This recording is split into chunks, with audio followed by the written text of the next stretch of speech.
এসেলো জীবন কথা চ্যানেলে আপনাদের অনেক স্বাগত। আশা করি আপনারা খুবই ভালো আছেন। আজকে আমি আপনাদের কুনকো শাক অথবা এটাকে আমরা লাল শাকও বলে থাকি, এই শাকটার একটা রেসিপি করে দেখাবো। আশা করি ভালো লাগবে। চলুন শুরু করা যাক রেসিপিটি।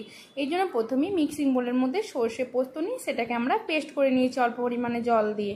এরপর কড়াইটা গরম হয়ে যাওয়ার পর আমরা ওর মধ্যে দিয়ে দিয়েছি তেল, আর এরপরে আমি দিয়ে দিয়েছি বাড়িতে তৈরি করা বিড়ি কলাইয়ের বড়ি। এই বড়িগুলো কিন্তু আমার মা নিজে তৈরি করে আমাদের জন্য পাঠিয়েছে। বাইরে বসে মায়ের হাতে রান্না খাওয়ার মজাটাই আলাদা, কি বলুন, তাই না?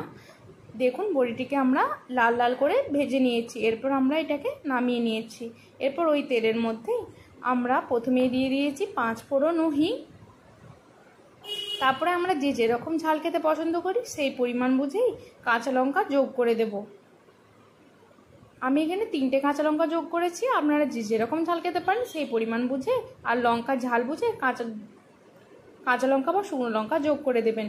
তারপরে এগুলিকে 1-2 মিনিট ভেজে নেওয়ার পর আমরা ওর মধ্যে দিয়ে দিয়েছি কুনকো শাকটিকে। আর এই শাকটিকে আপনারা কি বলেন সেটাও কিন্তু অবশ্যই কমেন্টে লিখে জানাবেন। এরপর এই শাকটিকে আমরা ঢাকা চাপা দিয়ে কিছুক্ষণের জন্য রান্না করে নেব। দেখুন শাকটা থেকে একটা জল বেরিয়ে আসবে আর শাকটা কমেও যাবে, তাই নুনটা কিন্তু আগে দেওয়া যাবে না। এই পর্যায়ে আপনাদের কিন্তু নুনটা যোগ করতে হবে। নুন যোগ করার পর কিন্তু আরও জল বেরিয়েছে।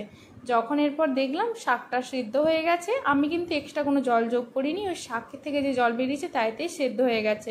এরপর আমরা যে সর্ষে আর পোস্তর পেস্টটা রেডি করে রেখেছিলাম ওইটা দিয়ে দিলাম।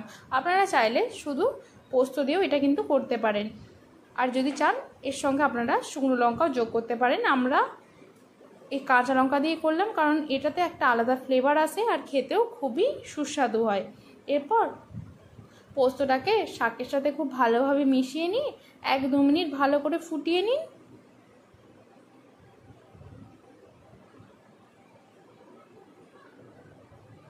ভালো করে ফুটিয়ে নিয়ে